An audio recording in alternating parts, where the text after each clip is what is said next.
el color, el color del cambio.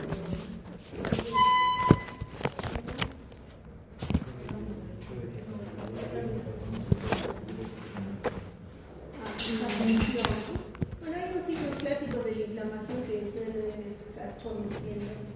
Y escrito hace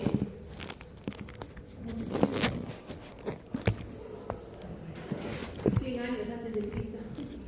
Son muy antiguos los signos clásicos de la inflamación, pero lo que tienen que hacer es ver por qué cada signo se presenta, ¿no? La fisiopatología de cada uno de estos signos.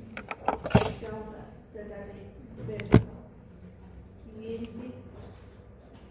Entonces, la inflamación lo define como esta respuesta, ¿no? Se puede ser frente a muchos agentes que pueden producir la inflamación.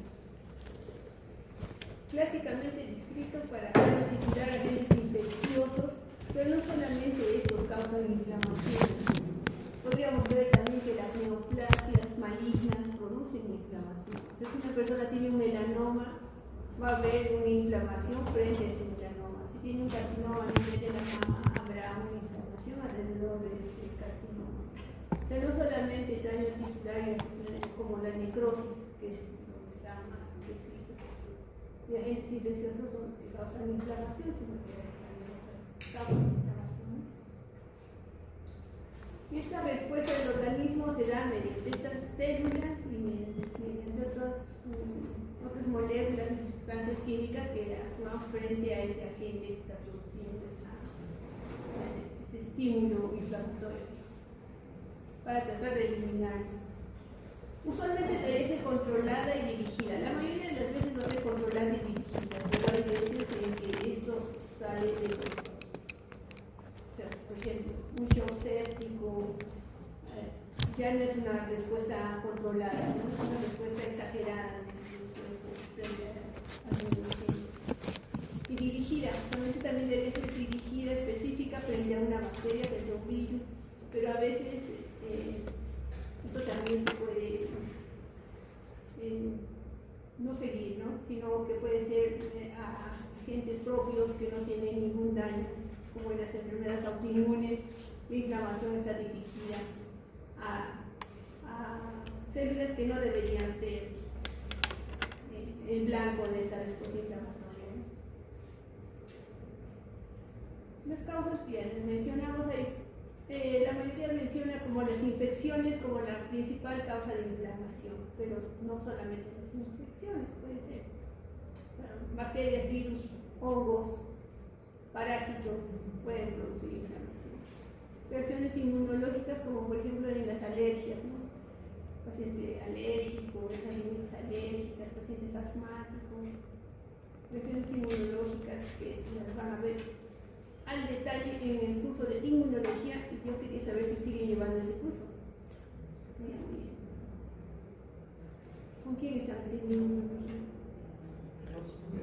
Estoy yendo al siguiente. Bueno, en algún momento llevaré así. Hay varios tipos de reacciones inmunológicas, ¿no? Tipo 1, tipo 2, tipo 3. Entonces, hay muchos tipos de reacciones inmunológicas. Tejidos necróticos, todas las causas o todos los tipos de necrosis que hemos visto, que recordarán cuáles son. Coagulativa, licuefactiva, grasosa, gaseosa, grasa, gaseosa, gangrenosa. Todos estos tipos de necrosis van a producir inflamación en el tejido circundante. Para que se produzca la inflamación, el tejido tiene que estar vivo, ¿no? El tejido necrótico es la causa, pero lo que el tejido adyacente va a reaccionar frente a este tejido necrótico. Sustancias ambientales, muchas exógenas, ¿no? Por ejemplo, ahí podríamos poner el polvo, el sílice, muchos compuestos químicos que ahora se consumen, incluso sustancias ambientales que se pueden ingerir o tener contacto con ellas. Siguiente. Entonces, hay errores ortográficos que son culpa de mi computadora. Estoy escribiendo ahí quería decir inmunidad innata. O sea, hay una inflamación aguda, pero todos ustedes conocen que la primera respuesta será esta inmunidad innata frente a varios agentes, o podrían ser infecciosos, digamos, pero podrían ser otros. Entonces, en esta fase innata, que es inmediata, hay un reconocimiento específico. El cuerpo sabe que esa sustancia es extraña, pero no sabe qué es. Pero sabe, la reconoce como extraña.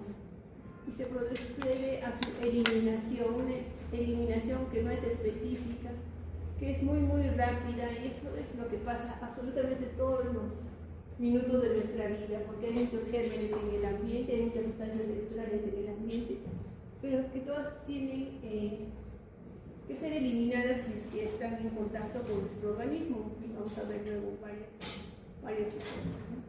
Esa fase innata es inmediata, inespecífica. Hay varias barreras que las va a contener. Luego ya viene esta respuesta inducida temprana, que es lo que nosotros ya vemos como la inflamación, ¿no? La vasodilatación, el flujo de varias células. Ya se da en esta respuesta inducida temprana, que también es de las 4 horas, es muy rápido, ¿no? Y acá van a encontrar otro término que lo vamos a ir viendo, los PAMS. Cuando vimos necrosis, vimos unos DAMs, patrones moleculares asociados al daño. Ahora hay unos patrones moleculares asociados a patógenos, los PAMs, que es algo que vamos a estar leyendo y escuchando durante el tiempo. Eso ya va a activar unas células efectoras que las vamos a ver qué células son. Aquí ya vemos inflamación de todo para remover ese agente extraño que está ahí, ¿no? Y luego hay una respuesta inmune adaptativa ya mucho más, pasadas más horas de cuando el cuerpo ya tuvo contacto con esa bacteria, por ejemplo, ¿no? Y es lo que hacen las que ya es mucho más específica, esa respuesta ya va a ser más específica. Continuamos. Entonces, toda inflamación, van a ver que hay varios pasos que se van a hacer, como han tratado de resumir y simplificar nuestras reacciones inflamatorias, ¿no? Hablamos primero de estas 5 R's. Primero, el reconocimiento de ese agente externo. Luego, de reconocer varias partículas que están en la superficie de la bacteria, por ejemplo, y no solamente en la superficie, sino también en el citoplasma, en el núcleo, o varios componentes celulares que el cuerpo puede reconocer de los agentes extraños.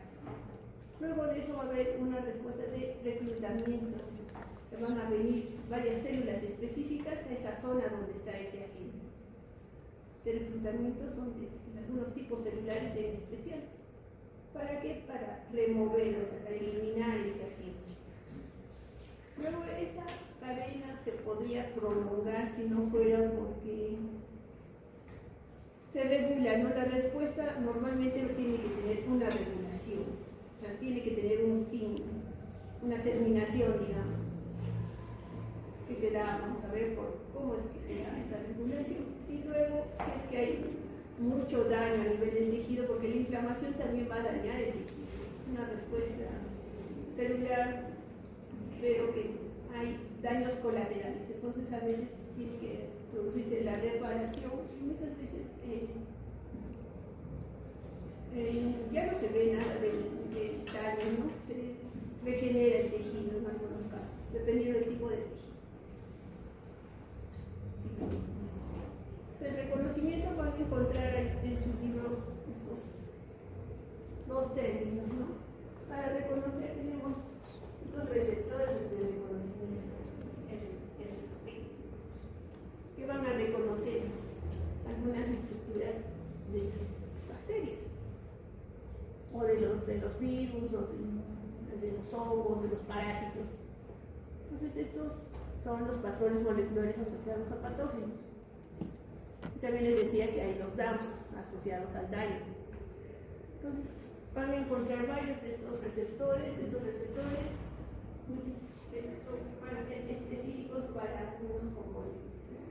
Hay una correlación entre estos receptores tipo 2, por ejemplo, con los lípidos bacterianos, el nuclear, el bacteriano, estos receptores tipo TOL van a estar en especial en algunas células.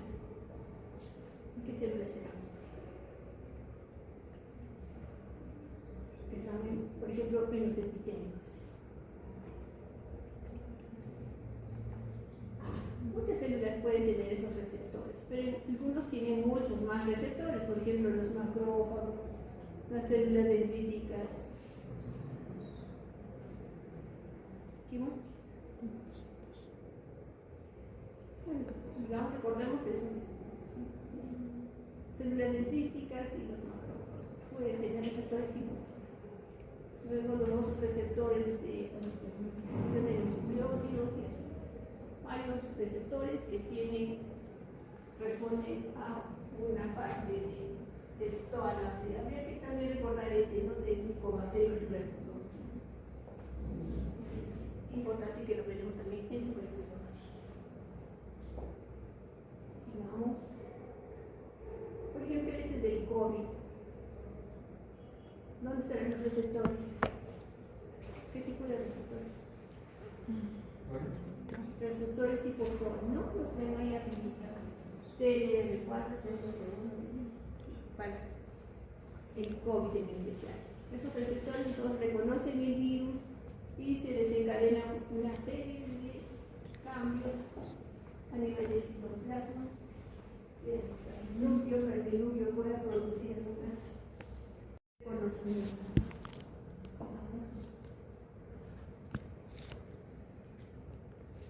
La respuesta innata que les mencionaba al principio empieza incluso más antes, ¿no? Con todas estas barreras anatómicas que tenemos. Por ejemplo, en la piel. Esto sí lo reconocen claramente, ¿no? La piel, su estrato córneo, acá, el epidermis. Entonces eso funciona como una barrera de protección por estas sustancias que tienen, ¿no? Ácidos grasos, proteínas, defensinas. Entonces, normalmente tenemos muchas bacterias, pero las bacterias no van a ingresar salvo que hay una solución de continuidad. Pero la piel es una barrera anatómica importante. Sigamos viendo. Acá es un estómago. Y lo que ven ahí son identificar bacterias.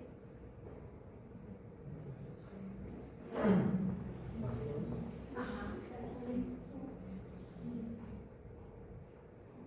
aquí tenemos muchos helicobacterios, pero esta barrera de protección, parte de la inmunidad innata, tiene todas estas características, ¿no? Que impiden un alimento contaminado, digamos que no sea el helicobacter, que sean otras salmonelas, otras bacterias. Tenemos mecanismos de defensa.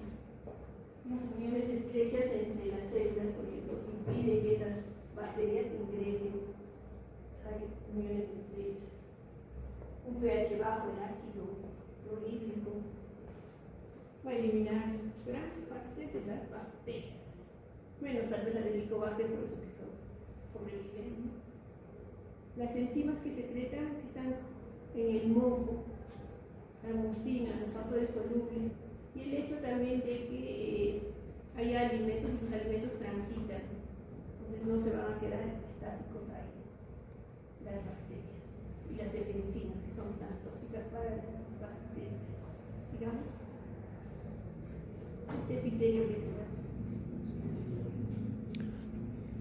Epitelio respiratorio, porque ven los cilios ahí, ¿no? Los cilios también tienen una función de defensa, o sea, si llegan ahí bacterias a nuestro tracto respiratorio van a ser eliminados gracias a estos cilios que tienen un movimiento sincrónico, ¿no? Van en una sola dirección para poder eliminarlos. Y eso es importante para nuestro sistema innato, porque algunas personas no tienen esos cilios, porque, por ejemplo, eliminan, fuman, por ejemplo. Si fuman ya no va a tener esa defensa innata. Eso hay que recordarlo porque cuando veamos, por ejemplo, neumonía, es un factor que predispone al paciente a neumonía, es que no tiene estos cilios, o tiene metaplasia, o tiene aspirado mucho humo, polvo o alguna otra sustancia que ha eliminado esta barrera que es los cilios que tenemos. O sea, que los gérmenes podrían entrar por el intestino, pero hay barreras que no lo defienden. Podrían entrar por la nariz. Tenemos acá algunos mecanismos para defendernos de las bacterias que podrían ingresar por estas vías. Y los ojos también están en contacto directo con el ambiente. Pero para eso están las lágrimas, la saliva, los cilios, esa protección mecánica, y además que hay la saliva, las lágrimas contienen enzimas como la lisozima, que también tienen un efecto bactericida. Y otros factores como las defensivas. Pues todo eso defiende, porque todo el tiempo estamos en contacto con bacterias y virus y hongos, parásitos tal vez. Siguiente. La lisozima, ¿qué hace? La lisozima han visto que está en los lágrimas, en la saliva. Las bacterias tienen esta barrera, ¿no? Están cubiertas por un peptidoglicano. Las lisozimas pueden destruir ese peptidoglicano, como que rompen esa cubierta y ya exponen a la bacteria para otras enzimas que las van a destruir. Por lo menos van a destruir su nombre. Entonces la bacteria lamentablemente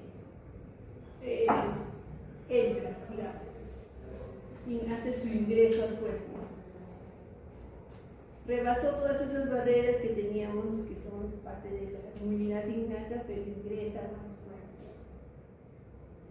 Ya sea ¿cómo es que podrían ingresar? ¿Cómo se les ocurre que llega la bacteria a algún sitio?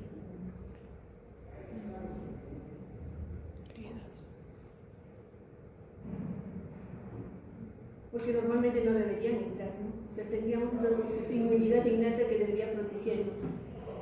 Pero de continuidad, por ejemplo, una espina, solo se convierte en espina y las bacterias son ya entrarían ahí a la piel, al tejido celular subcutáneo o al músculo. Entonces ahí se reconocería esa bacteria, ¿no? Reconocería las células dendríticas, la reconocería, los macrófagos la reconocerían, o los mastocitos también podrían reconocer. Tenemos muchas células que pueden reconocer estos patrones moleculares asociados a patógenos. Entonces ahí se va a producir algo, se va a liberar. ¿Qué podría producir vasodilatación? Histamina, que tenemos mastocitos, por eso tienen una tarea de los mediadores, ¿no? Entonces, en el tejido están los mastocitos, los macrófagos, las células dendríticas, que pueden reconocer las bacterias. Estas a su vez liberan algunas sustancias como la histamina, la serotonina, que producen vasodilatación. También hay un vasodilatación. Esa vasodilatación es a predominio por lo menos al inicio de las arteriolas. Esa vasodilatación va a producir gran afluencia de sangre, la sangre no va a fluir con tanta rapidez o el diámetro que se ha aumentado. Esto va a producir un fenómeno que se denomina peristalsis. Entonces esto es muy beneficioso en el sentido de que si hay éstasis, hay mayor afluencia de sangre, y acá tenemos algo polimorfo nucleares también, muchos polimorfo nucleares que van llegar rápidamente a esa zona. Siguiente.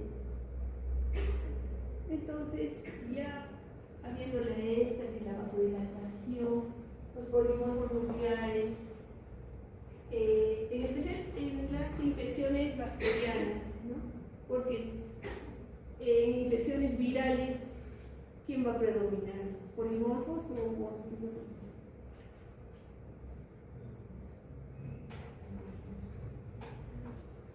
En las infecciones virales predominan ya también los linfocitos, pero esto que vamos a hablar ahora es que en el caso de que entre una bacteria, sea la bacteria la causante, ¿no?, de esta inflamación. Porque es también diferente si tiene un parásito, quienes llegarían a con mayor cantidad. Eosinófilos. Entonces, cada microorganismo tiene una respuesta diferente. Entonces, vamos a hablar de la más clásica, de la que se refiere a las bacterias, más a los estreptococos, por ejemplo. Entonces, llegando, ahí tenemos la éstasis, la vasodilatación, y tenemos los polímeros nucleares que tienen que llegar a esa zona donde está la bacteria. Para eso van a darse varios fenómenos que los vamos a ver un poco. Primero, los polímeros nucleares están en el torrente sanguíneo, y lo primero que tienen que hacer es irse a un costadito, hacia la luz, hacia la pared del vaso, ¿no?, hacia el endotelio. A este fenómeno lo conocemos como marginación. Luego, a ver, este polímero nuclear va a ir rodando por el flujo y también por algunas celestinas que se van a activar.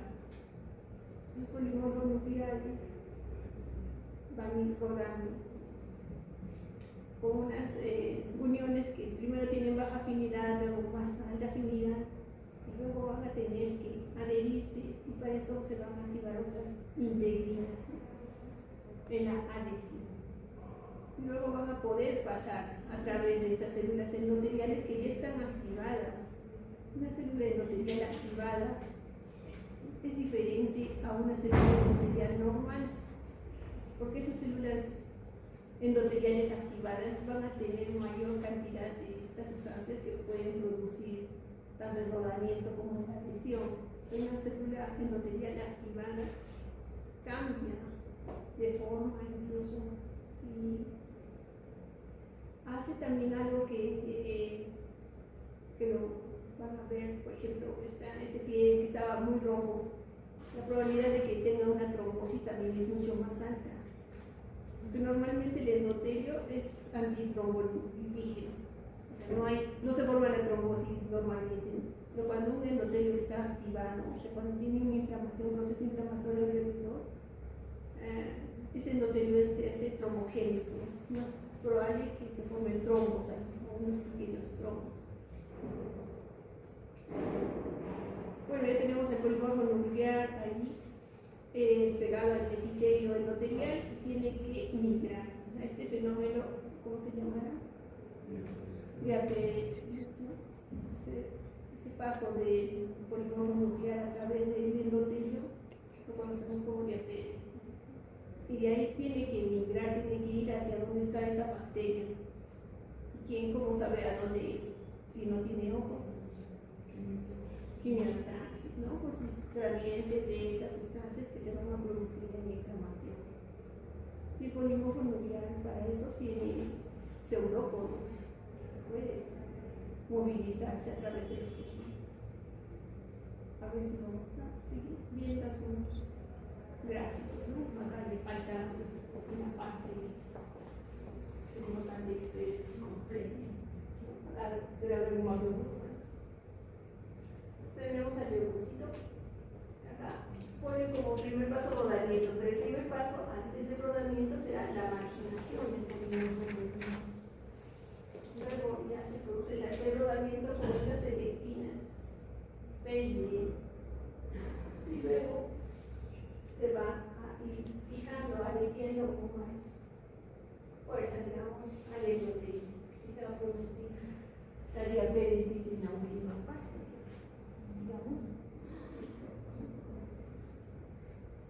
voy a entrar en detalle, se ve en movimiento.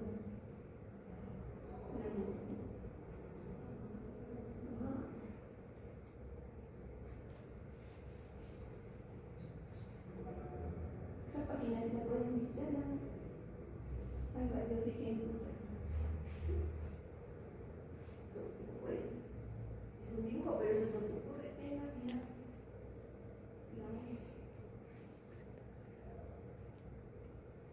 Entonces, para que pueda producirse esta diabetes, también se van a aumentar algunas moléculas aquí a nivel del endotelio. Dice el 31, que se lo podemos marcar, lo podemos ver.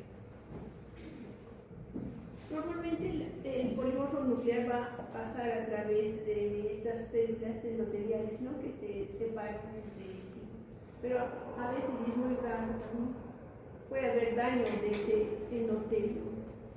Entonces, el endotelio puede salir, puede necrosar, puede separarse. Puede, por ejemplo, en una quemadura grave, ya no va a haber endotelio. Los polimorfos nucleares van a pasar mucho más fácilmente.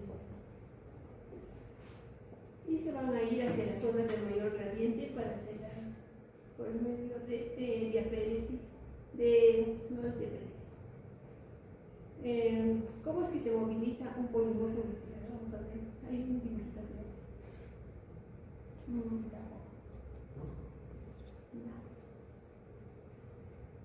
Bueno,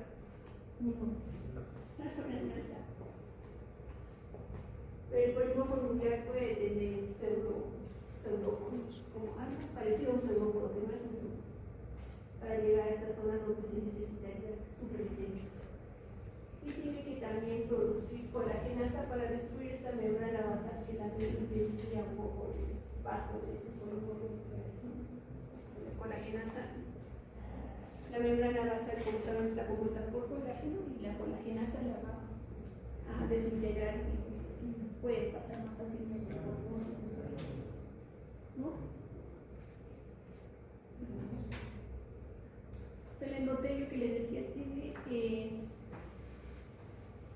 capacidad de activarse, y al activarse puede tener mayor cantidad de estas selectinas para poder tener mayor cantidad de polimorfos nucleares que se requieren para eliminar ese agente extraño.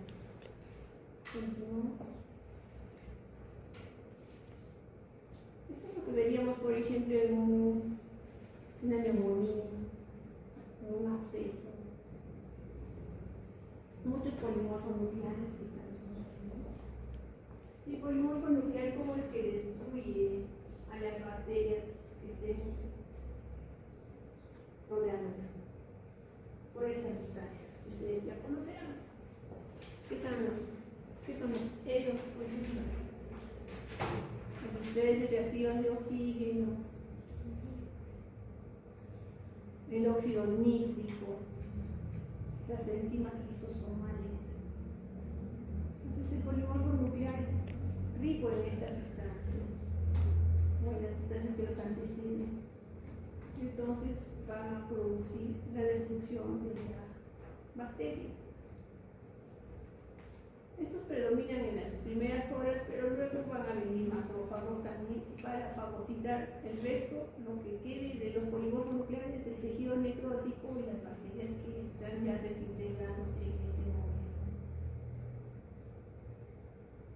Siguiente.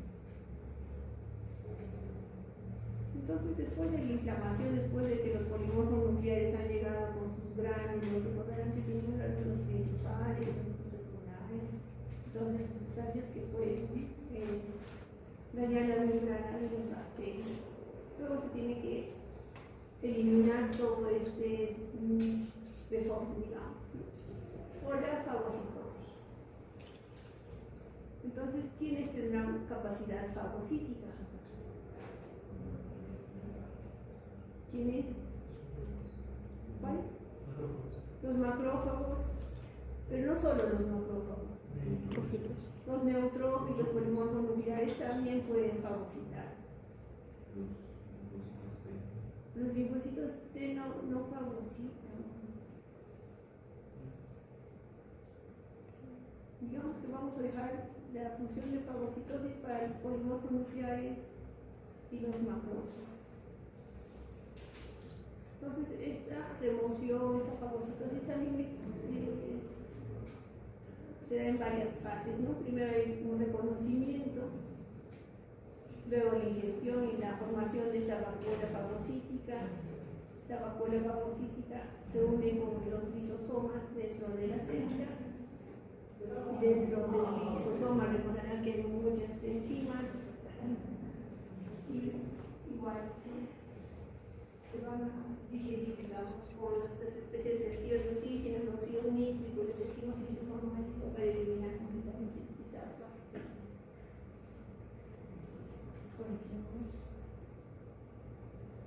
Pero ¿cómo podríamos mejorar ese reconocimiento de las bacterias? Por un fenómeno que se conoce como opsonización, ¿no? ¿Y cómo opsonizamos estas bacterias? Hay muchas formas. Por ejemplo, la proteína C reactiva que tanto les gusta también puede producir opsonización, ser una cubierta de la bacteria. Pero también tenemos este sistema de complemento. El sistema de complemento son muchas proteínas que se producen en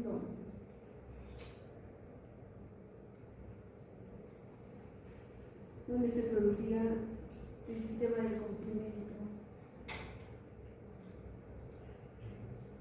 Son proteínas que están en el suelo. Un paciente desnutrido probablemente tenga un sistema de complemento disminuido. Igual pacientes, por ejemplo, con falla renal crónica que van perdiendo proteínas, también se puede tener un sistema de complemento alterado. ¿Dónde se producen estas proteínas? En el hígado, a nivel del hígado. Son muchas proteínas, son más de 30. Pero el sistema de complemento por lo menos tienen que recordar unas, tal vez 3. La C3, la C5 y tal vez la C9, que no está acá. Pero la C9 produce unos poros a nivel de la pared bacteriana y produce su destrucción. El complemento entonces ayuda a la opsonización, a esa cubierta de la bacteria para poder ser reconocidas más fácilmente por el sistema inmune. Y también tiene otras funciones como esta reactivación y quimiotaxis de neutrófilos, por ejemplo, ¿no? O sea, si la bacteria entró a través de esa astilla rompiendo la piel, probablemente en esa zona va a haber mayor cantidad de C5A, entonces los polimorfos nucleares van a ir hacia ahí, mediados por este gradiente de concentración de las sustancias, ¿no? De las sustancias podría ser este complemento. Digamos, de la fagocitosis, de la formación del fagolisosoma, se digiere microbio,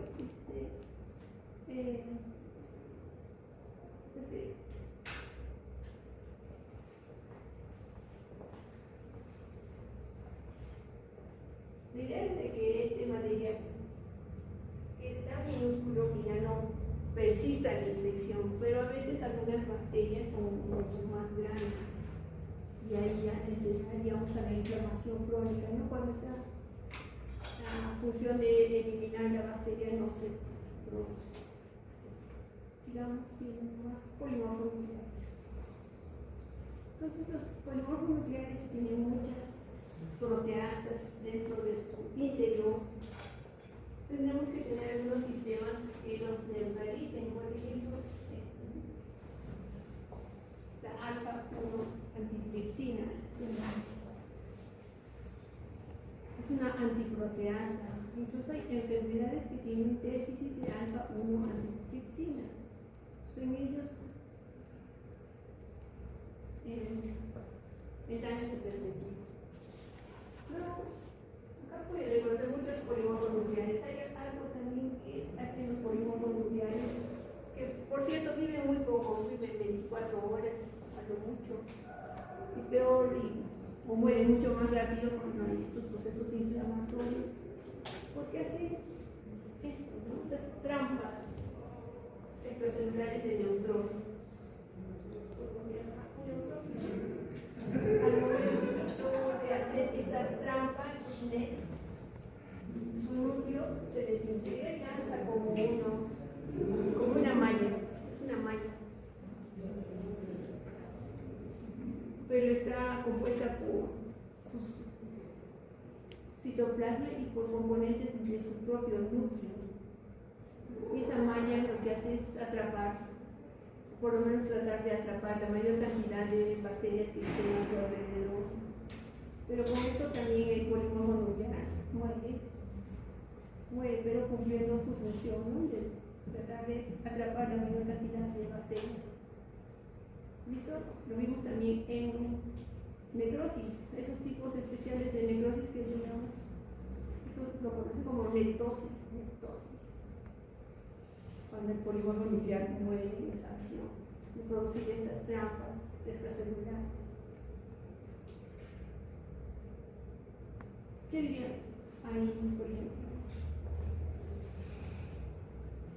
¿Qué vamos a hacer? ¿Podrán reconocer?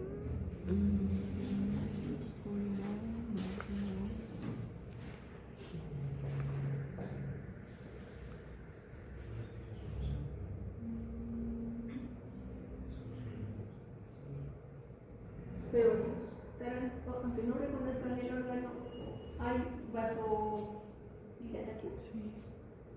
Sí, hay renglobosón de vasos. Entonces hay congestión vascular. Y acá hay un componente inflamatorio. Es el polimorfo nuclear, es algunos macrófagos, algunos también. En inflamación aguda hay polimorfos nucleares y también puede haber macrófagos. Ese es un pulmón con neumonía. Entonces ahí, ¿cómo llega el estreptococo hasta el pulmón? Normalmente no debería llegar. Pero hay a veces microaspiraciones. El paciente microaspira un estreptococo que normalmente está en la boca o en la faringe. El paciente con alguna alteración no puede microaspirar y llega al pulmón. Y en el pulmón se va a producir toda esta secuencia de eventos que hemos visto, ¿no? Hay un reconocimiento de la bacteria, hay una vasodilatación, llegada de estos polimorfos nucleares. Los polimorfos nucleares salen del vaso y se meten a la luz. O sea, es una luz alveolar. Pero ya está llena de aire, está llena de células. Normal. Inflamación. Siguiente. Entonces, hay muchas veces va a haber destrucción celular secundaria de esa inflamación. Por ejemplo, si es un germen muy virulento y llega al pulmón, puede producir un absceso, ¿no? Hay destrucción del tejido circundante y se forma un absceso. Cuando hay destrucción celular, como vimos en necrosis, se liberan muchas sustancias que están dentro de la célula. Seca, ¿qué será? Creatinquinasa, es un componente del citoplasma. Se puede liberar en vaso también, en una necrosis a nivel grasa. ALT, una transaminasa también, cuando hay muerte a nivel de los hepatocitos, se puede liberar. O también se puede liberar LDH, deshidrogenasa láctica. Y también se pueden liberar otras sustancias que las pueden medir en inflamación. Hablábamos de algunas sustancias como el complemento, que se va a liberar mayor cantidad. O el PCR que decíamos, ¿no? En emergencia le toman PCR a todo el mundo, PCR, que es una sustancia que también se libera en mayor cantidad cuando hay inflamación. Alguna otra sustancia que se puede liberar en inflamación y la pueden medir en sangre. Fosfatasa. La fosfatasa, sí la podrían medir. Que no solamente se debe a inflamación, ¿no? O sea, cuando hay procesos obstructivos a nivel hepático, se eleva la fosfatasa alcalina. Las interleuquinas las podrán medir.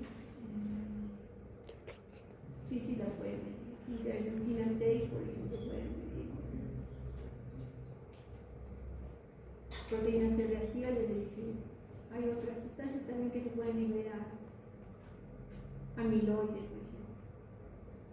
Amiloide 6.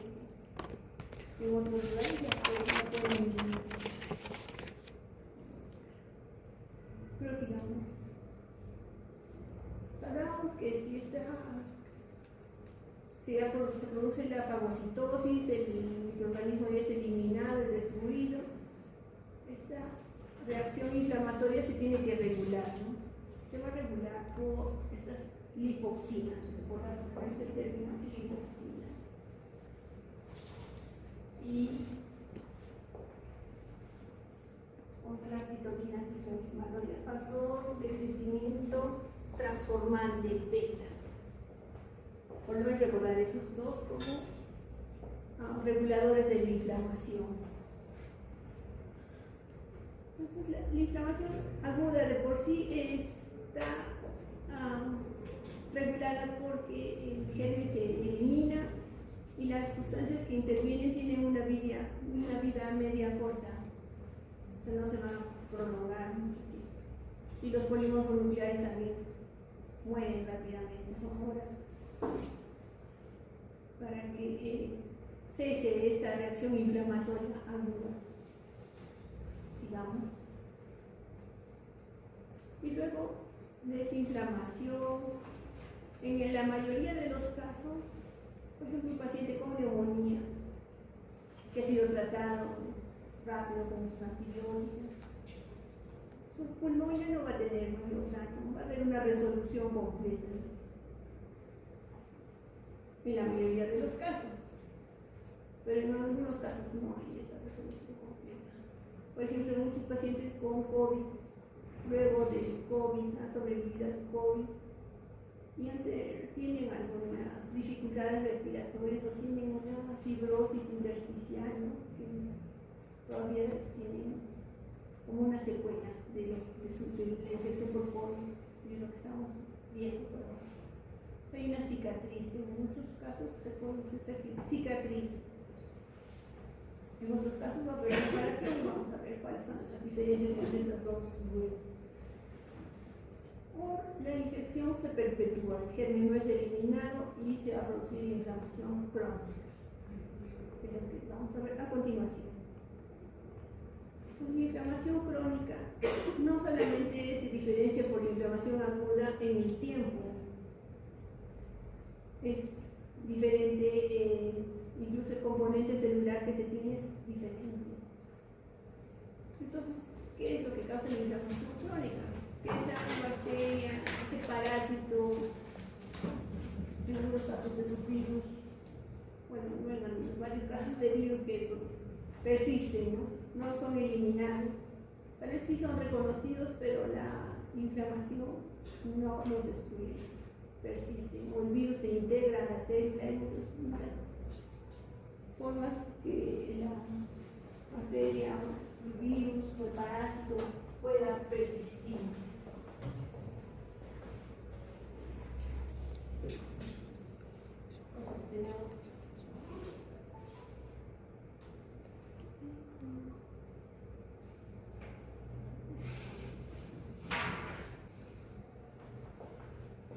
Una exposición prolongada al agente tóxico. ¿Cuál podría ser un agente tóxico? ¿Cuál? Alcohol.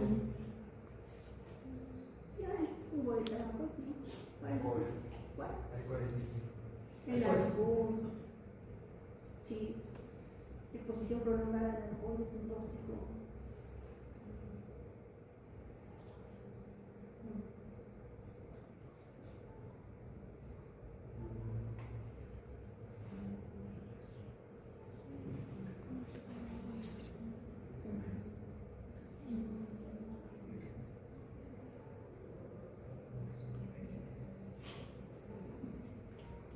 están expuestos. Neumoconiosis, claro, muchos polvos, antracosis, micosis.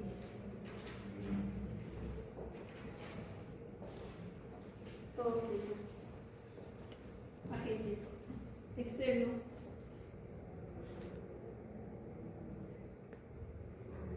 Pero también podrían haber sustancias endógenas que produzcan inflamación crónica.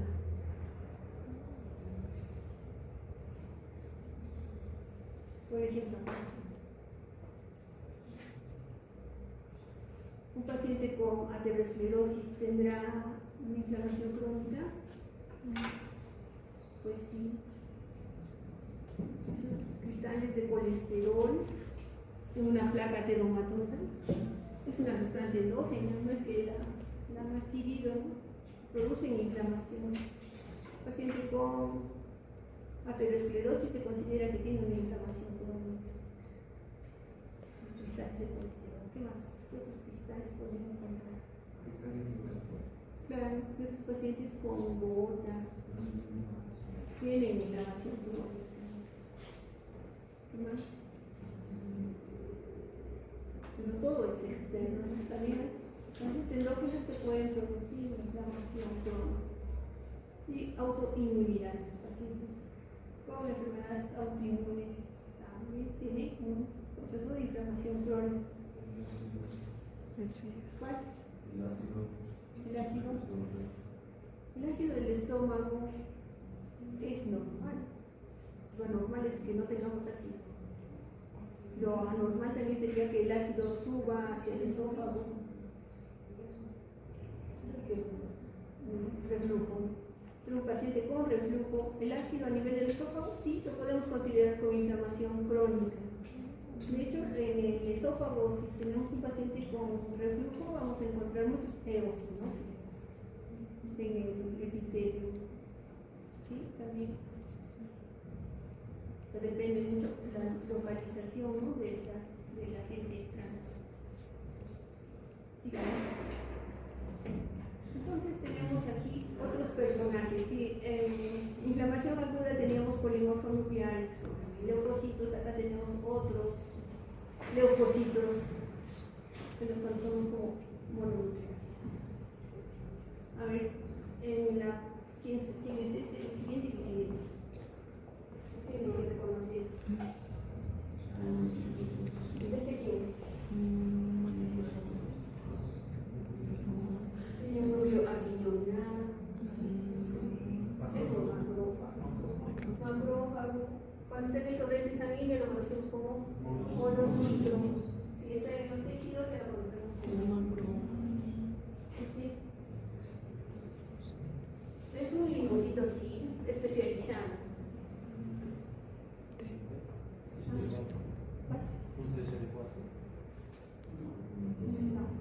Un linfocito que produce inmunoglobulinas. Es un linfocito B especializado. Que tiene esta forma. Tiene un núcleo lateralizado, linfocito plasma. Esto incluso a veces lo describen como una rueda del núcleo. ¿Qué es? ¿Cómo se llama? Un linfocito B que produce inmunoglobulinas, ¿cómo se llama? Ya no es, bueno, ya no diferenciado. Es una célula plasmática. Célula plasmática. Sí, es ¿qué?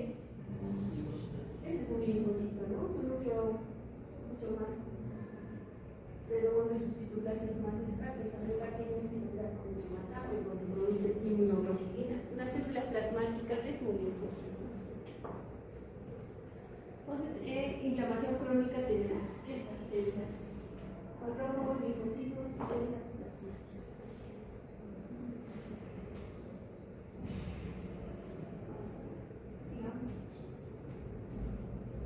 Entonces aquí hay otra secuencia de eventos. Los monocitos son muy interesantes, ¿no? Hay monocitos que están estos órganos como residentes y que tienen nombres propios, eso sí lo recuerdo. Por ejemplo, un monocito que está en el hígado, en el cerebro, microglias, en el pulmón, ya, un polvo, macrófagos alveolares. Esos ya son macrófagos. Estos macrófagos, su origen también es diferente, ¿no? De los que están en los órganos y los que están en el torrente sanguíneo, su origen es diferente. ¿Quiénes viven más, por cierto? Los macrófagos que están en los órganos o los que están en el torrente sanguíneo. Los que están en los órganos. Esos tienen una vida muy, muy prolongada. En cambio, los de la sangre, pero también viven más en el polígono mundial, por lo menos. Estos macrófagos se pueden activar gracias a un producto de esta célula T que sí puede reconocer algún agente extraño, bacteria, parásito. Entonces esos linfocitos T van a producir este gamma interferón y que hacen que el macrófago se active. Y cuando hablamos de estos macrófagos activados, sabemos que ese macrófago ya no es el mismo que estaba en el torrente sanguíneo, es un macrófago para empezar mucho más grande, con mayor capacidad fagocítica. Y hay varios tipos de estos macrófagos activados. Creo que una de sus tareas va a ser diferenciar, ¿no? Hay macrófagos tipo 1 y tipo 2, estos macrófagos activados. Los tipo 1 sí pueden hacer estas funciones de fagocitar, pero el macrófago tipo 2, ¿qué hará? Reparación. Entonces son diferentes funciones de acuerdo a qué tipo se active. Los macrófagos activados pueden procesar los antígenos, tienen mayor cantidad de proteasas, pueden incluir algunas otras sustancias que van a hacer que tengan muchas más células parecidas a él, mucho más macrófagos. Y pueden producir estas sustancias. Estos son factores de crecimiento, ¿no? Como una F y una G. Un factor de crecimiento. Hay muchos factores de crecimiento. En los macrófagos tipo 2 de reparación probablemente crecen más de estos macrófagos, estos factores de crecimiento, ¿no? Ahí tenemos factor de crecimiento derivado de las plaquetas epiteliales. El otro es factor de crecimiento epitelial. El otro es factor de crecimiento transformante. Entonces van a estar presentes en fenómenos de reparación, porque en la inflamación crónica hay mayor daño del tejido. Ese daño del tejido se tiene que reparar. Por ejemplo, un paciente con tuberculosis, que es lo que se ve bastante, ¿no? Se da esta inflamación crónica, pero a su vez hay gran destrucción del tejido. Y por eso después ustedes ven al paciente con sus cavernas, pero alrededor de la caverna hay tejido fibroso. No todo es una necrosis gaseosa. Hay fenómenos también de reparación, son exagerados, ¿sí? Que van a producir también daño en el paciente. Sigamos. Ahí, por ejemplo, se ve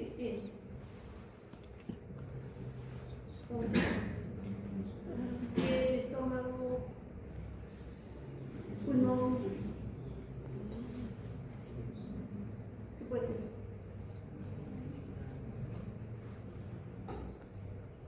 Intestino,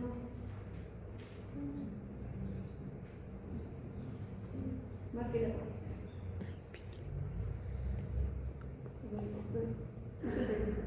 Estómago, intestino, pulmón, estómago. Normalmente en el estómago no hay tantas células que pueden reconocer acá fácilmente, células plasmáticas, ¿no? Núcleo lateralizado y un citoplasma. Normalmente en deberías ver 2 o 3 juntitas, pero ahí ven muchas células plasmáticas. Y algunos que solamente ven un núcleo será un linfocito. Entonces, esta es la imagen clásica de una gastritis crónica. Una gastritis crónica es una inflamación crónica, donde vemos linfocitos, células plasmáticas a nivel de la lámina propia, ¿no? En respuesta a la infección por Helicobacter pylori. El Helicobacter pylori es difícil de erradicar y cada vez es peor. Pues no sé en qué hay varios tipos de tratamiento que se dan ahora, ¿no? Esto es una inflamación crónica, vamos bien.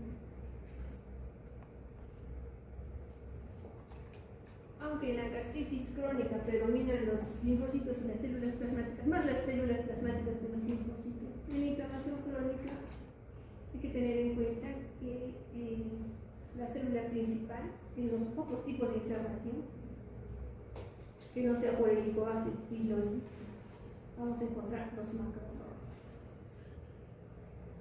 Los macrófagos que tienen varias funciones, ¿no? De fagocitar, secundar toxinas, propagar inflamación, interactuar con estos linfocitos, en especial con los linfocitos T, y por eso que tienen esta tarea para diferenciar los macrófagos activados tipo 1 y tipo 2. Sigamos. ¿Cómo activamos a los macrófagos?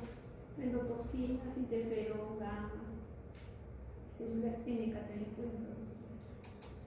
Interferón, gamma, ahora ya lo pueden sintetizar, ¿no? Se puede activar los macrófagos de la persona dándoles interferón gamma. Por ejemplo, en casos de hepatitis B, hepatitis C, antes que eran incurables, ahora las pueden tratar. Entre ellos, con el interferón y otras sustancias, para activar los macrófagos y que fagociten esas células que están infectadas. Sigamos. Y los linfocitos. Hay varios tipos de linfocitos. Y acá abajo hay otras células dependiendo del agente que esté causando la inflamación, ¿no? Por ejemplo, en el Helicobacter pylori les decía que predominan las células plasmáticas. Cuando hay una infección parasitaria, ¿quién predominará?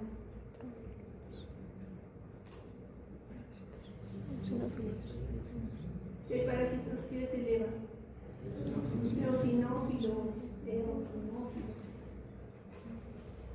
¿Y qué tiene el eosinófilo que va a causar daño al parásito? Algo tendrá, ¿no? Granos. Pero ¿qué hay dentro de los granos? No, aparte de los dedos. Porque los eosinófilos están ahí donde encuentren parásitos. Ustedes que llevan parasitología, su favorito. ¿Qué tiene el eosinófilo contra el parásito? Que le sea tóxico al parásito o algo que lo destruya. BMP, ¿qué será el BMP? Proteína básica. Por eso es que los pacientes con parásitos vemos muchos eosinófilos. Los eosinófilos tienen dentro de sus gránulos la proteína básica mayor, que es tóxica para el parásito. Esto tiene una razón. Los mastocitos, estaminas y otras sustancias. Los neutrófilos también podemos encontrarlos en inflamación crónica, también puede haber neutrófilos. Va a haber en menos cantidad, pero también están presentes. Continuamos. Acá, por ejemplo, más inflamación crónica. Acá pueden ver gran cantidad de linfocitos, ¿no? Entre las glándulas. En el siguiente.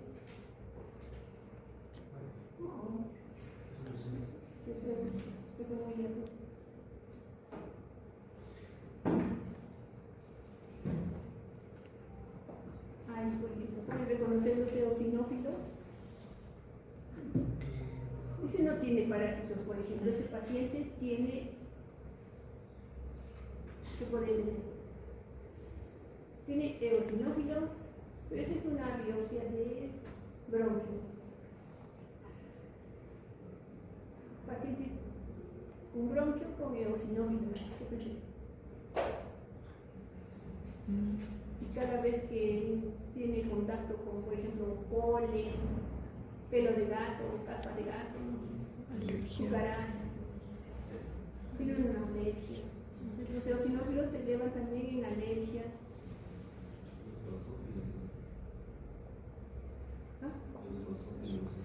También tendrá muchos basófilos, pero en este paciente que tiene crisis de vasoconstricción reactiva y transitoria frente a algún alergeno, es un paciente asmático.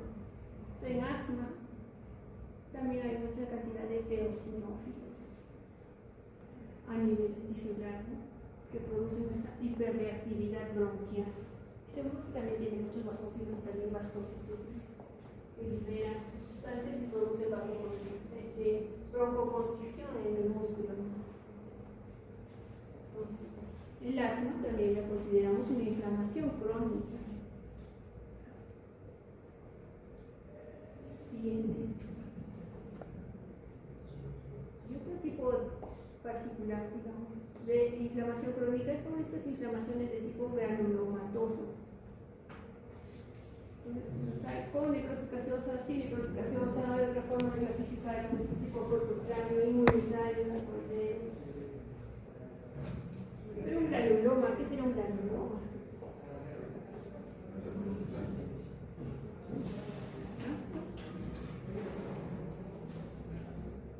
¿Cómo se llama un granuloma? Hay muchos macrófagos. Macrófagos que tienen algunos macrófagos activados que cambian de forma. Ya no se ven así redonditos como los ven, se van a ver más alargados. Macrófagos epitelioides.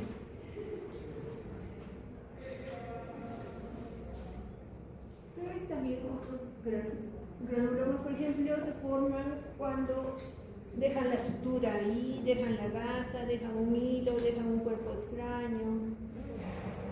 Podemos encontrar granulomas a cuerpo extraño. Son macrófagos que se juntan entre sí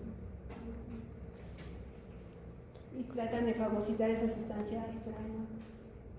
Pues de tipo inmunitario tendríamos a la tuberculosis como principal exponente. Pues de tipo sarcoideo,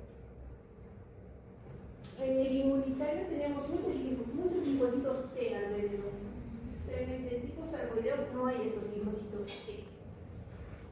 La sarcoidosis es una enfermedad que no vemos, salvo que sea el paciente de extranjero puede tener sarcoidosis. Es en nuestro medio muy raro. Lo que veremos más como granulomatosis serán las tuberculosis y los cuerpos extraños. Siguiente. Entonces, estas células gigantes son macrófagos modificados, activados, que se juntan entre ellos, tienen diferentes formas y tienen diferentes nombres.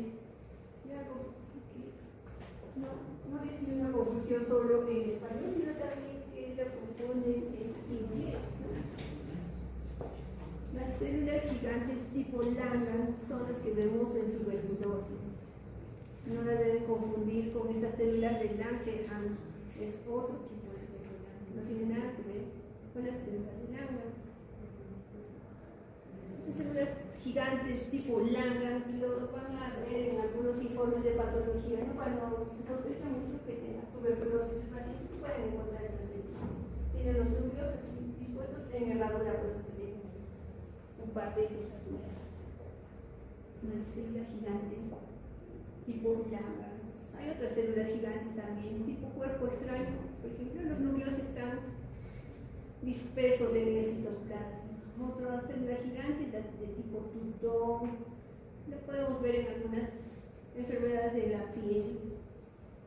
Y otras células gigantes que pueden ser neoplásicas también. Eso ya no sería inflamatorio. Entonces, las tres primeras sí son inflamatorias. Sigamos. Entonces, este es un granuloma. Tiene linfocitos. ¿Qué tipo de granuloma sería? ¿Sería tipo sarcoideo? No. No. Sería tipo inmunitario, ¿no? Ese es un granuloma. Tenemos células gigantes de... ¿Cuántas habrá? Tres, ¿lo imaginamos? Y después tenemos estos células con un citoplasma más claro y un núcleo más alargado, ¿no? Necrosis gaseosa es la primera fase. Entonces tenemos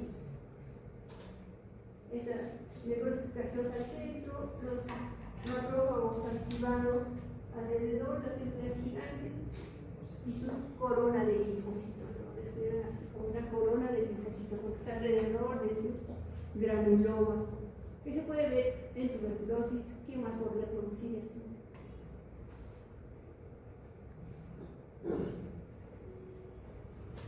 Solo tuberculosis.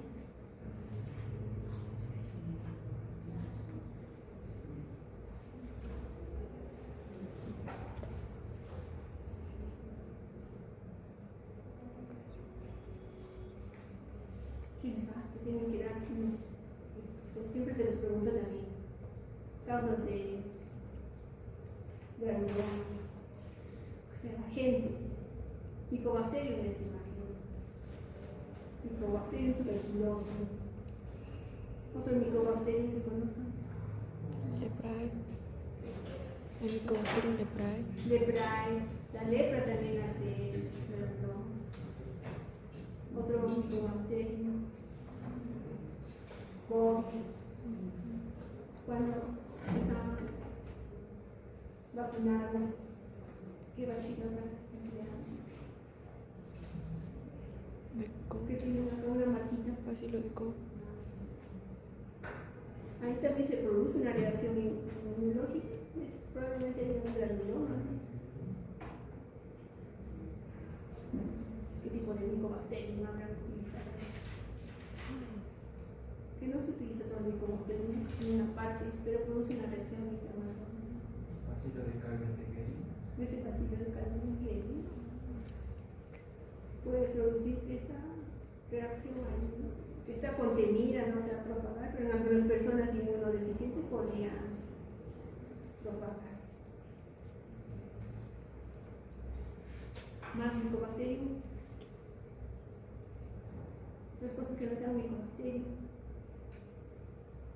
Los hongos. Los hongos también pueden producir este tipo de granuloma. ¿Qué hongos conocerán? ¿Cuál? Aspergillus. Ya, el Aspergillus es muy grande, ¿no? Es grande, pero produce inflamación crónica y eventualmente podría producir también granuloma. Otro hongo. ¿Cuál? ¿Qué? Klebsiella no es un hongo. Ah, no, si es una bacteria más, no va a producir granuloma. Cándida. Invasiva también, una cándida que se mete al tejido, ¿no? Pero usualmente la cándida no se mete al tejido, se queda en la superficie.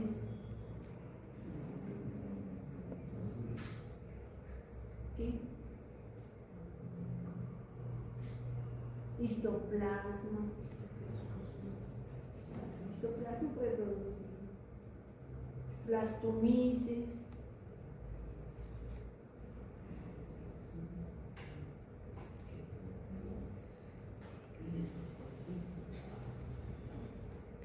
Los hongos entonces pueden producir esas reacciones inflamatorias. Continuamos.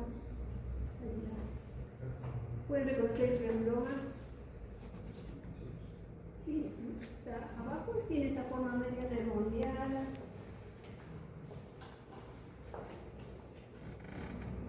Tiene por acá unas gigantes medianas. Son los tres macrófagos activados que los conocemos como macrófagos epitelioides. Y este está en un intestino.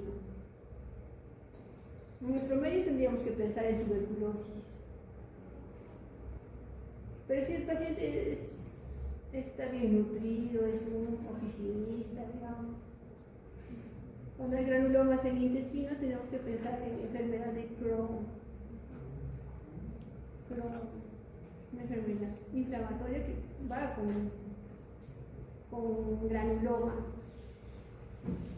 Una inflamación crónica. Sigamos. Acá también pueden reconocer que el granuloma es mucho más fácil, ¿no? ¿Tiene corona de linfocitos? Sí, tiene una corona de linfocitos. La flecha que estará marcando. Una célula gigante, multinucleada. Y los demás con el citoplasma rosadito son macrófagos. Sigamos. Y esta es otra de sus tareas que es importante también conocer. O sea, la inflamación produce efectos sistémicos, por ejemplo, la fiebre, la baja de peso, la sudoración. Esos son efectos sistémicos de la inflamación. ¿Por qué se producirán? ¿Por qué se producirá la fiebre? ¿Por qué se producirá la leucocitosis? ¿Por qué se producirá la baja de peso? Esos efectos sistémicos de la inflamación lo tienen en su libro y estará como tarea. Que es importante conocer porque en los casos clínicos usualmente los mismos. Sigamos. ¿Úlcera? La úlcera no, es una manifestación. Hay varios, eso también le faltaría. El absceso, la úlcera, la secreción, los tipos de inflamación, son patrones de inflamación aguda. Lo pueden poner ahí también como efecto sistémico, es que no es sistémico, es más localizado, ¿no? Como una manifestación clínica de la inflamación aguda, esos patrones de inflamación, seroso, fibrinoso, la úlcera, el absceso, que los tienen que conocer. Porque de hecho eso ven bastante, ¿no? Cuando ven un exudado seroso, un exudado fibrinoso. En clínica les enseñan esos criterios de ¿sí? ¿Cómo diferenciar un exudado de un intrasudado? Hay unos criterios. O sea, con la densidad, me tienen que decir ahí la densidad.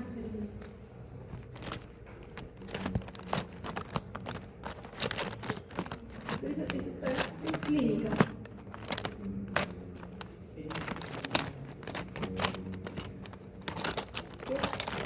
Pregunta en voz alta. Escuché un murmullo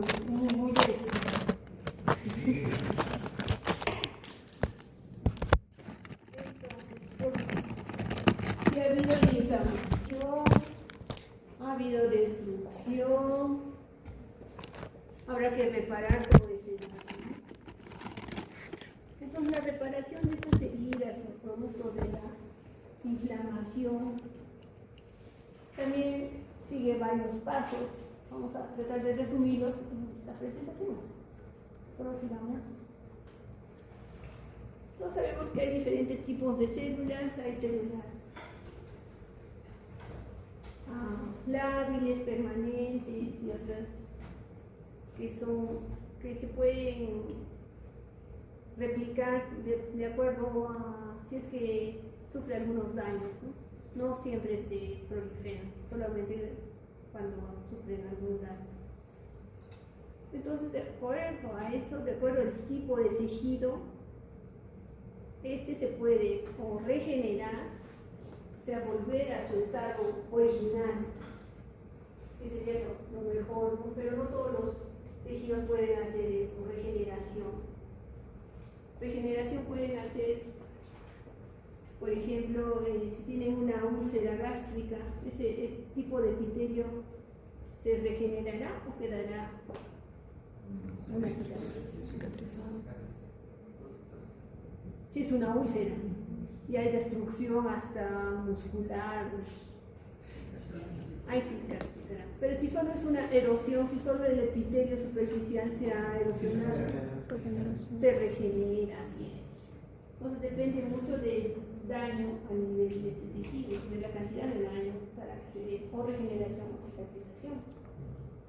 Por ejemplo, otro ejemplo de regeneración en las encías. ¿Qué creen? En las encías Una hay una regeneración. regeneración, es un tejido que regenera muy bien las encías. No van a encontrar cicatrices en las encías. Como decía, se regenera, se restablece casi todo el epitelio. ¿Dónde más podrían encontrar regeneración? Hígado. En el hígado, el ejemplo clásico. Tomatos. Tenemos que ir a Bocellón, ya no. La reserva que voy a decir. Entonces, la regeneración depende mucho de que tanto el parénquima y las células madres se encuentren presentes. Porque si hay destrucción del parénquima y destrucción de las células madre, probablemente esto pase a una cicatrización. Y en el hígado cirrótico, ¿qué es lo que pasa? Probablemente hay estos dos fenómenos juntos, porque en el hígado cirrótico encontramos nódulos de regeneración, de hepatocitos que están regenerándose, pero también hay cicatrización, esas bandas de colágeno que están rodeando esos nódulos de regeneración. En el hígado podemos encontrar ambos fenómenos. Siguiente. Entonces, teníamos los tejidos lácteos que les decía más o menos son los epitelios, los tejidos estables, por ahí ponemos al hígado, aquí más pondríamos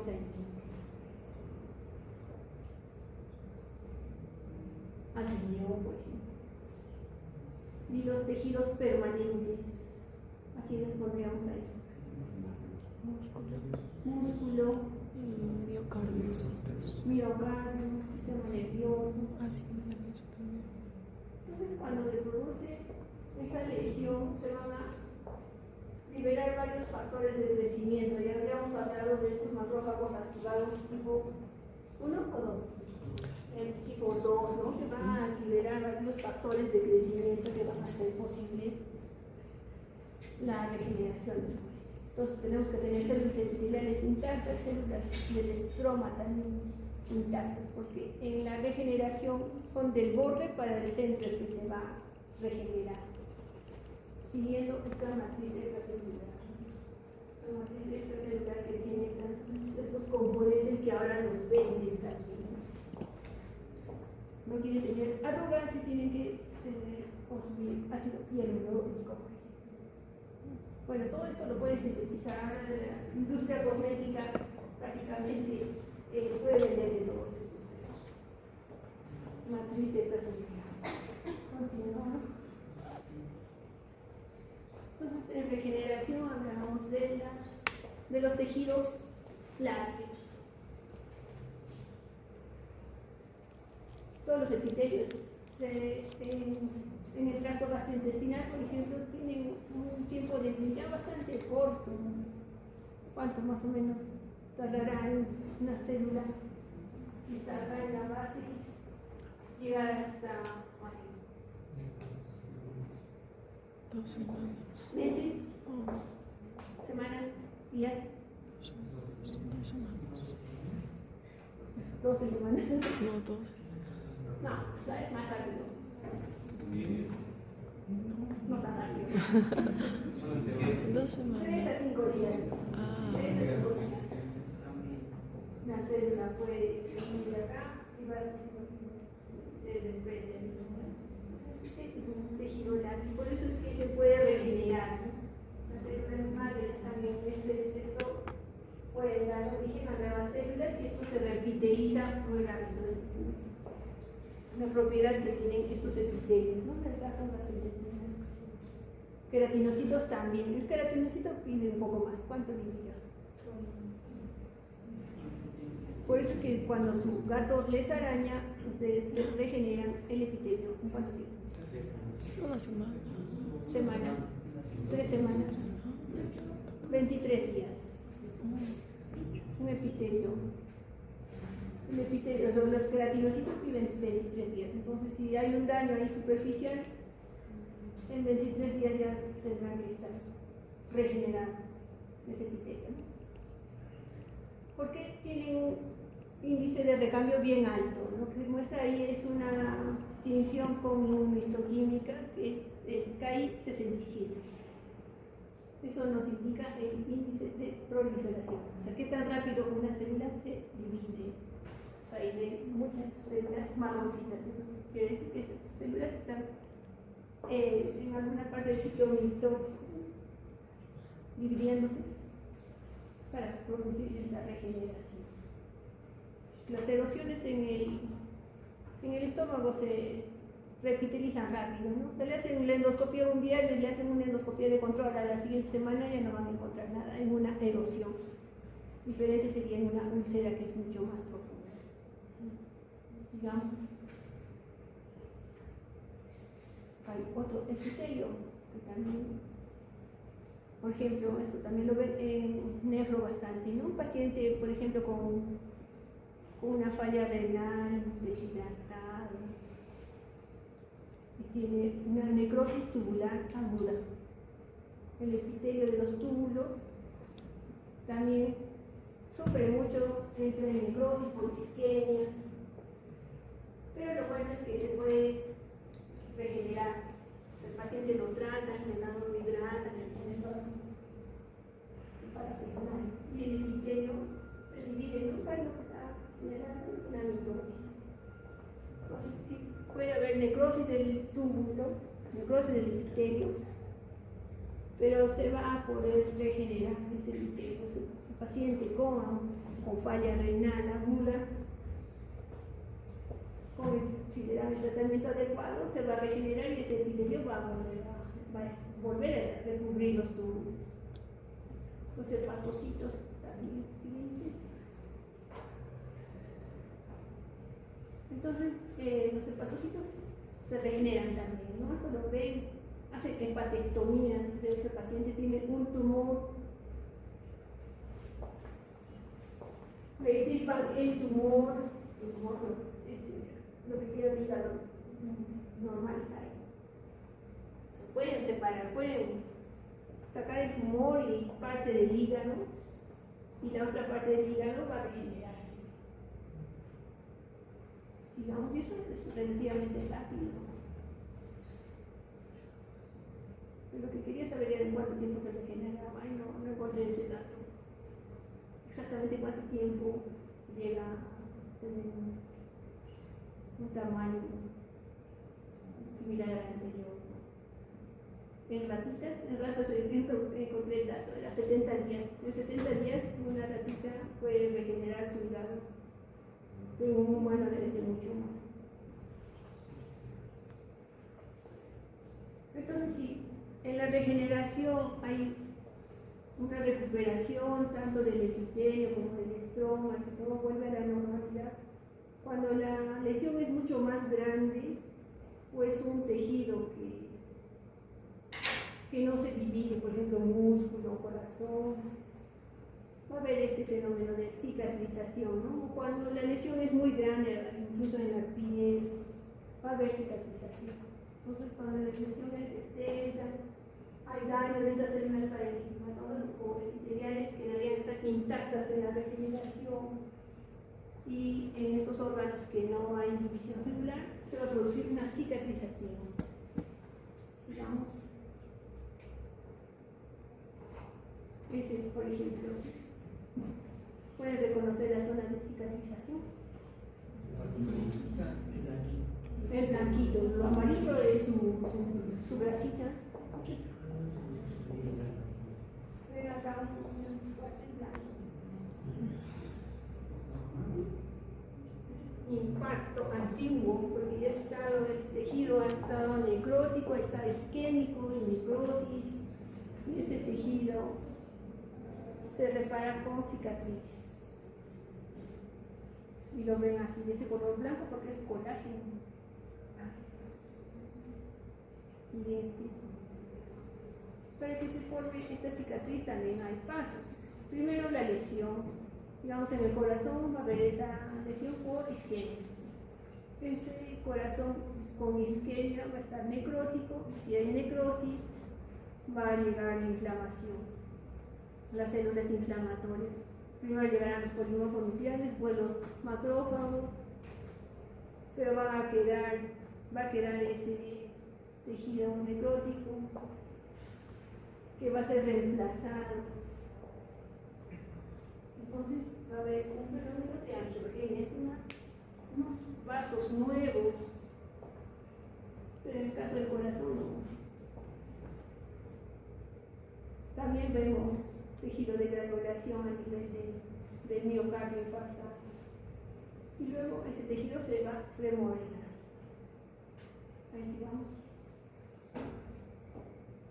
Entonces en la cicatrización hay 3 fases por lo menos que tienen que recordar. En esta primera parte de la lesión va a haber esta fase inflamatoria, ¿no? Para ver la vasodilatación, la presencia de células de polímeros nucleares. Luego va a haber una fase proliferativa, que van a proliferar los vasos, y se va a formar un tejido de granulación. Y luego se va a depositar colágeno, y luego va a haber una fase final de maduración, donde la cicatriz se va a contraer. Y el colágeno, que está así todo desordenado, se va a remodelar. Sigamos. Entonces, tenemos la inflamación. Primero llegarán a poner plaquetas. ¿En qué caso hablamos de plaquetas primero? Si se hace una lesión, digamos, a nivel de la piel y hay un corte, primero se tendrá que formar un trombo, ¿no? Por eso de ahí ponen primero las plaquetas. Luego los neutrófilos, luego macrófagos, luego linfocitos, luego esta fase de proliferación con fibroblastos, epitelio y luego el linfocito colágeno. Bueno, el colágeno es producido o sintetizado por los fibroblastos. Entonces puede decir que tenemos esta fase de inflamación, proliferación, maduración que va a lo largo del tiempo. ¿Puede haber alteraciones en cualquiera de estas fases? Sigamos. Entonces hay esos factores de crecimiento que son específicos. Ya los habíamos visto en la primera parte de la inflamación, ¿no? Factores de crecimiento. Tiene unos receptores que son específicos para estos factores de crecimiento. Que ahora incluso se pueden medir estos factores de crecimiento. Epidérmico. Lo van a ver también en neoplasias secundarias, factores de crecimiento. Factores de crecimiento son muy importantes porque actualmente hay medicamentos que pueden frenar estos factores de crecimiento o pueden estimularlos también. Sigamos. Entonces hay una interrelación entre los epitelios y la matriz extracelular. Se puede detectar si es que falta una parte del epitelio. O sea, muchas células que pueden decir, acá falta epitelio, se va a producir una reacción de cicatrización en esa zona. Entonces hay una gran interrelación entre las células epiteliales y la matriz extracelular.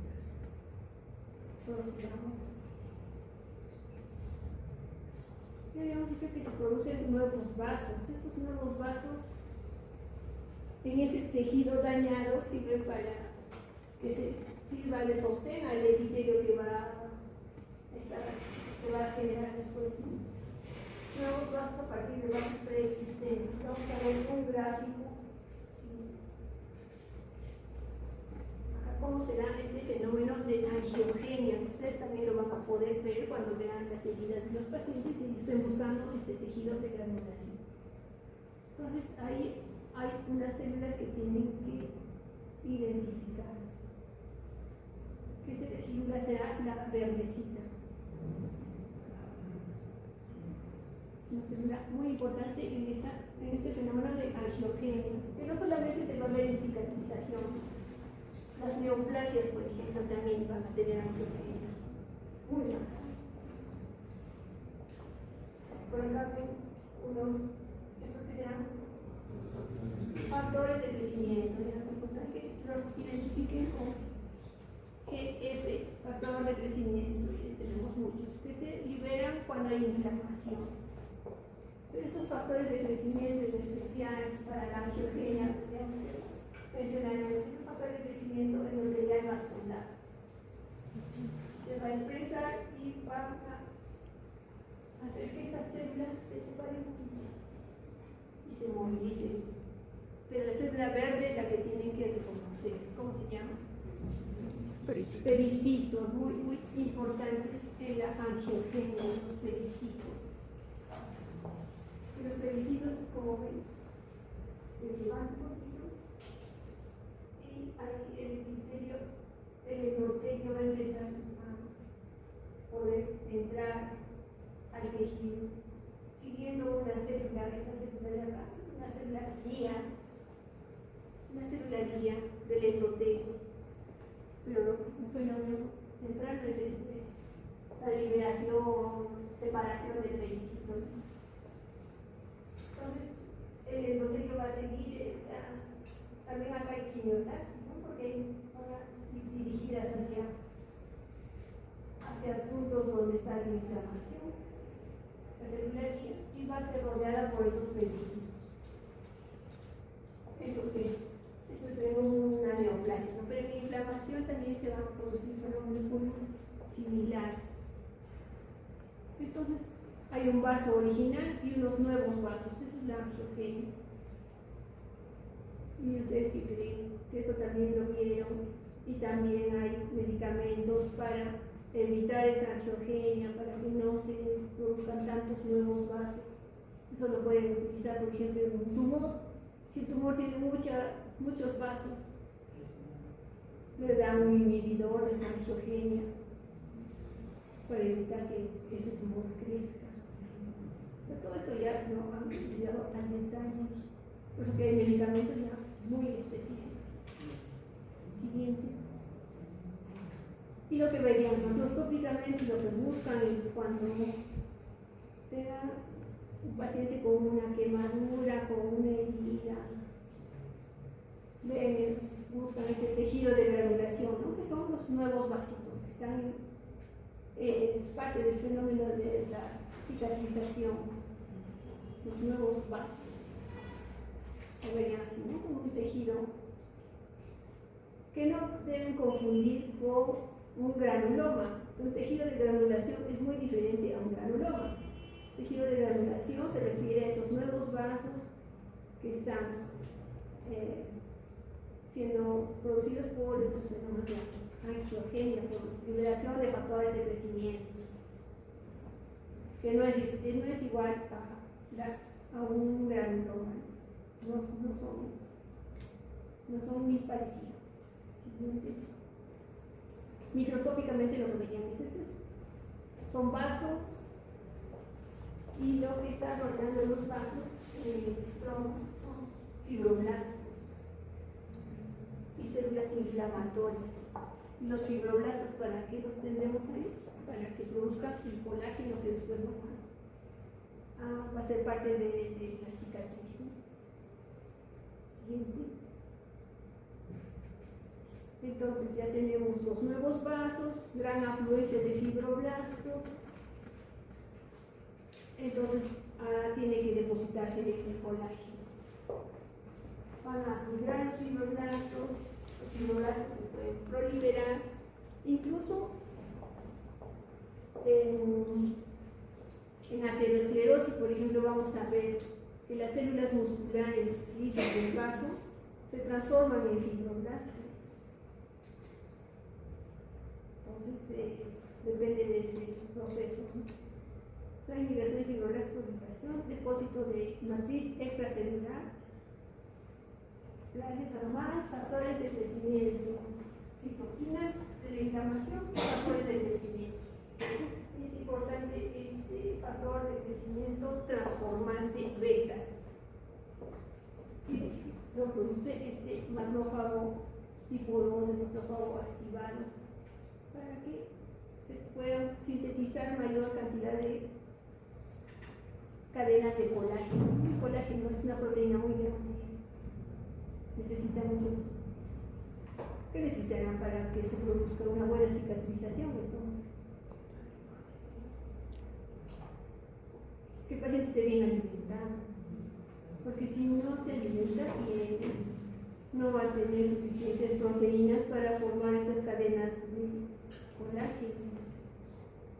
Por eso es que un paciente desnutrido le hacen interconsulta a los de nutrición enteral, que si su albúmina está muy bajito, o sea, menos de 4, le tienen que poner sus alimentos, sus proteínas por vía endovenosa para mejorar todo eso que estamos viendo, su tejido conjuntivo, que tenga suficientes proteínas para producir colágeno, digamos. Y ese tejido conjuntivo no va a haber solamente colágeno, ¿no? Hay muchas otras proteínas ahí en la matriz extracelular que se tienen que equilibrar, porque puede haber también demasiado depósito de colágeno. Han visto algunos pacientes con cicatrices, por ejemplo, queloides. Sí, han visto cicatrices queloides. Ven, ahí hay un depósito excesivo de colágeno.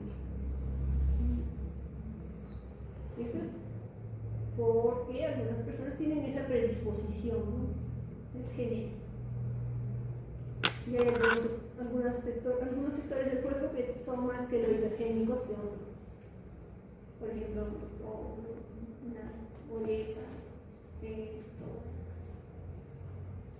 A ver, sigamos viendo. Luego hay un fenómeno de remodelación. El colágeno puede estar ahí puesto y hay fibroblastos, pero acá hay una célula en especial que va a producir esa contracción de la herida. ¿Qué célula podría ser la que está viendo?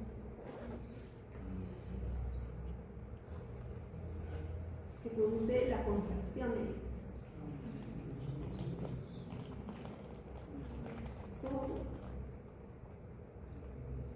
Eso produce colágeno, pero también lo puede contraer.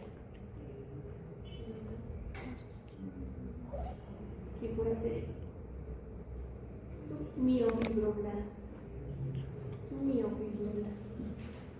Los miofibroblastos pueden contraer las fibras de colágeno y por eso se produce la contracción de la herida, si no tendremos ningún.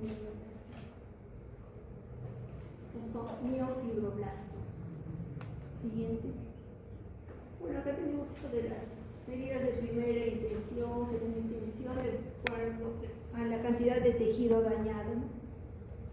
Sigamos. A las heridas, siempre el paciente piensa que se va a abrir su herida, ¿no? Pero bueno, si está bien suturado, esperemos que no se abra su herida. La sutura tiene esta resistencia, ¿no? O sea, resiste a la apertura, por lo menos los primeros días la sutura, luego a la primera semana ya va mejorando. A los 2 años va a recuperar el tejido, su resistencia. Sigamos. Estos fenómenos de fibrosis, por ejemplo, en el hígado pueden ser exagerados, ¿no? Entonces ahí tenemos un hígado cirrótico, como se vería un hígado cirrótico. Entonces en el hígado cirrótico tenemos estos nódulos que son hepatocitos regenerándose, pero lo que hay entre ellos es una cicatriz, una fibrosis. Siguiente. Esto es lo que vemos en un hígado cirrótico. Los nódulos son hepatocitos. Pero esto azul es una tinción de tricrónica. El colágeno se ve azul, ¿no? Cicatriz. podemos tener anomalías, como decía, en cualquiera de los pasos de la cicatrización pueden haber alteraciones, por ejemplo, de esencia. Sigamos viendo las fotos. Entonces, les decía que un paciente para que se opere tiene que estar bien nutrido, tener niveles altos de proteínas, bueno, por lo menos no normales, no bajos, porque si no, la cicatriz no tiene suficiente depósito de colágeno y la cicatriz se abre, hacen dehiscencia de sutura, dehiscencia. A veces hay también depósito exagerado de colágeno, que es en unas cicatrices hipertróficas. Es una cesárea, pero es una cicatriz hipertrófica. El depósito de colágeno no rebasa los límites de la herida original. Es una cicatriz hipertrófica. A diferencia de en este caso sí rebasa los límites de la herida. O sea, no se queda ahí donde estuvo la herida original, sino que va haciendo como proyecciones. Esa es una cicatriz queloide. También hay depósito exagerado de colágeno. Siguiente. O puede haber demasiado tejido de granulación. O sea, es normal que haya un poco, pero no tanto. Y esto también es una alteración, o sea, puede haber mucha angiogenia. Esto sangra muy fácilmente. Un tejido de granulación exuberante también es una alteración, una cicatrización. Sigamos. Y puede haber también, habíamos visto en una foto, un miofibroblasto, ¿no?, que contrae. Entonces, si dejan al paciente que no movilice, que se quede en una sola posición, sus miofibroblastos van a contraer esa herida, se van a producir estas adherencias, ¿no? Tienen que hacer ahí como lo vuelven a operar y cortan, se ponen injertos para que el paciente pueda movilizar su bracito. Bueno, estas heridas con tracción, seguro que las han visto, ¿no? Hay mucha gente que tras quemaduras presentan estas heridas. Esto se produce porque hay un exceso de la contracción de la herida, porque hay muchos miofibroblastos, pero que han cicatrizado de forma anómala, ¿no? Ok, ¿alguna pregunta? Y les dejaré las tareas. Las tareas están integradas ahí, ¿no?, para la siguiente clase. Profesora, Sí. queremos pedir un favor. ¿Usted cree que las tareas que nos van a dejar podemos hacer algunos pruebas digitales? Digital, pero es que me presentan una misma tarea todos. Ese es el problema. Pero sí, no son grandes, son pequeñas. Sí, para hacerlo más rápido. Pero las tareas las tienen que leer, porque en el examen suelo preguntar las tareas. No es presentar por presentar, sino que las tienen que hacer a conciencia, sabiendo qué es lo que están respondiendo. ¿Bien? ¿Usted qué hace? Bueno, muestra cuenta y puede presentar a Y los que quieran también, si no los que